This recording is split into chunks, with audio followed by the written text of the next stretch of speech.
What do you do when a city starts begging for an answer louder than the plays on the field? When the scoreboard reads 2-7 and every social feed is full of impatience, the simplest question, who should be under center, turns into the loudest argument in town. The scene. The scene. MetLife Stadium, a cool November afternoon, fans in the stands clutching hope like a folded program. The Browns lose to the Jets, 27-20. Dillon Gabriel finishes with 2 touchdowns and 183 yards, but the stat line doesn't calm anyone. A handful of throws, a controversial pass to Malachi Corley, a few attempts to Jerry Jeudy that draw gasps, get replayed in 10-second clips and amplified into hashtags. By the end of the night, a portion of the fan base has moved past anger and into performative outrage. Investigate him, they say online, half joke, half threat, as if an FBI probe could somehow fix a season. This story isn't only about one game, it's about 2 colliding narratives. One is the patient arc, a third-round pick from Oregon, a kid who's been learning the NFL rhythm who the coaches say they trust. The other is instant gratification, a young name on the bench, Shedeur Sanders, who, in the court of public opinion, looks like the quick reboot the franchise craves. Coaches, though, don't always act like a trending timeline. Kevin Stefanski answers differently.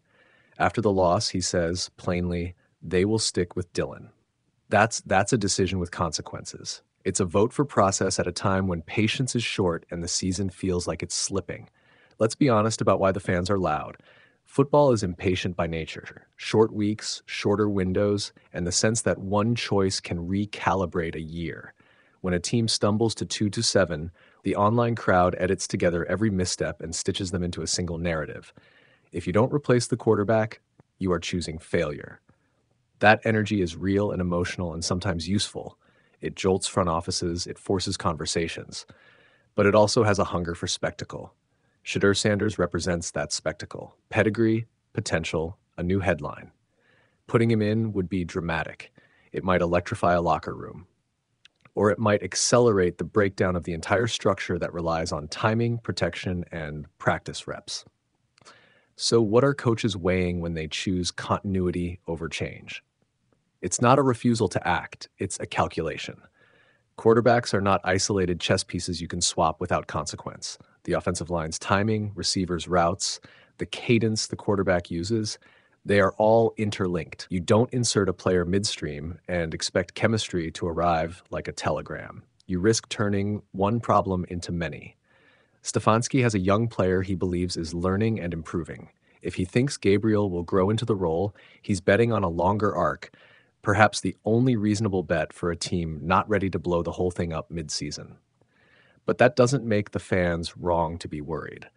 The mistakes they seize on are valid concerns. A controversial read in the middle of a game can be the difference between a close loss and a confidence-slowing blowout. And when every highlight reel repeats what could have been, doubt becomes contagious locker room to living room. The tension here is human. Coaches must shepherd development, fans want results now, players sit inside both pressures, learning to breathe while the city yells. There's also the Shedeur subplot, which complicates everything beautifully and dangerously. He's the elective adrenaline the fan base wants, a bright alternative, a lever to pull when you feel trapped. But the franchise faces a long-term question.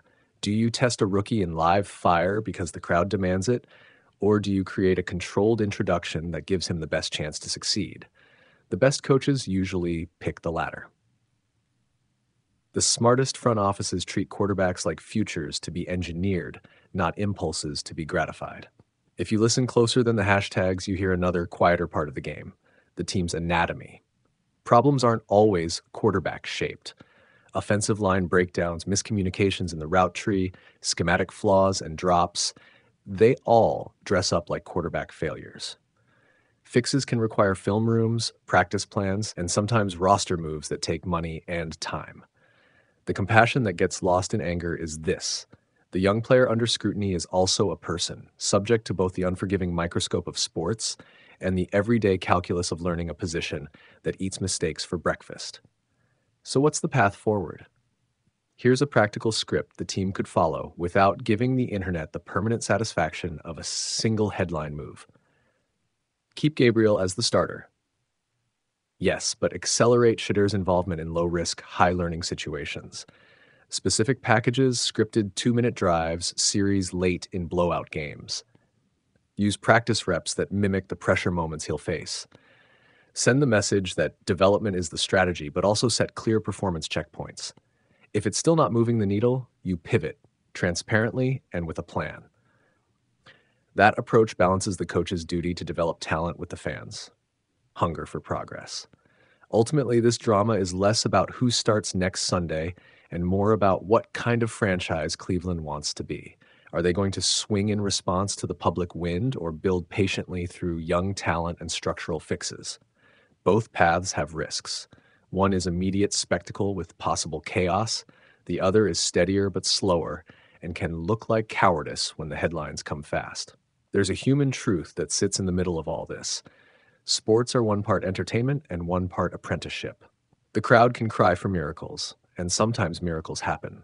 Other times, what wins a season is 1,000 small, invisible choices made between games.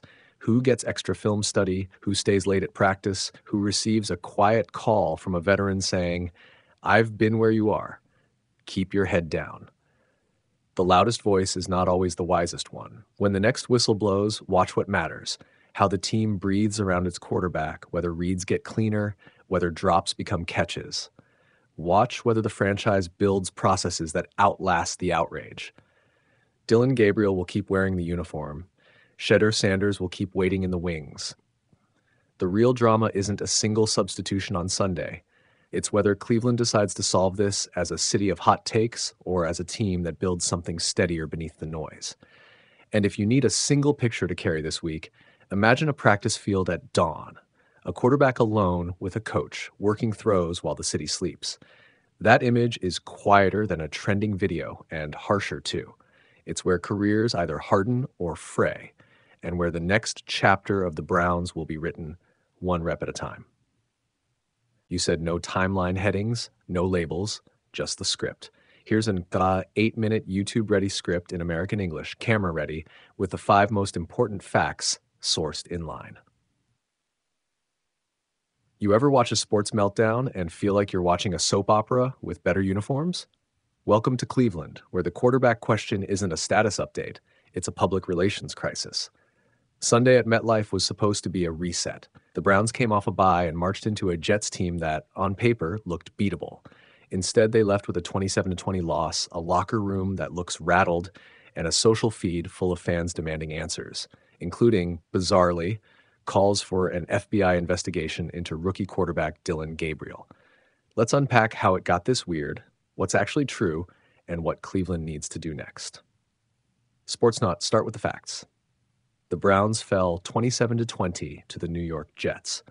Dillon Gabriel completed 17 of 32 passes for 167 yards and 2 touchdowns. He didn't throw an interception, but he took 6 sacks for a loss of 47 yards. Those numbers tell 2 stories at once: flashes of competence mixed with brutal protection issues and timing problems. You can't look at those sack totals and blame the young QB for everything, but you also can't ignore that the offense failed to make the game easy on him. Sportsnaut. Now the social media chaos. Fans flooded feeds with anger. Some demanded Shedeur Sanders, the rookie who hasn't yet played in a regular season snap, get a look. Others took the reaction a step further, posting conspiracy-minded calls for an FBI probe into Gabriel's performance after viral clips of missed throws spread across platforms. It's internet theater at its loudest, a mix of real frustration, hot takes, and the kind of performative outrage that makes headlines but not solutions. We have multiple reports capturing this fan backlash. Threads. So what drove the outrage? A few things. First, context. The Browns are 2-7. When a team starts losing, fans' thresholds for patience evaporate. Second, optics. Gabriel's misses, a handful of poorly placed throws and a controversial pass that drew criticism, have been looped and edited into highlight reels that simplify nuance into outrage. Third, timing. Gabriel is a 3rd-round pick from Oregon who flashed in college. Expectations were mixed. Now he's asked to run an NFL offense that has had its share of schematic changes, coaching shifts, and protection breakdowns. Fans see the mistakes. They don't get the practice reps and behind-the-scenes conversations that coaches use to make decisions. Gangrene Nation. And what did the team do about it? Head coach Kevin Stefanski didn't cave to the noise. He said after the game that the Browns will stick with Dillon Gabriel as the starter. That's not an emotional defense. It's a statement of process. Stefanski and the staff are betting that continuity and coaching will yield better results than a panic move that hands a rookie the keys in the middle of a season. You can respect that stance and still argue it's risky. Both arguments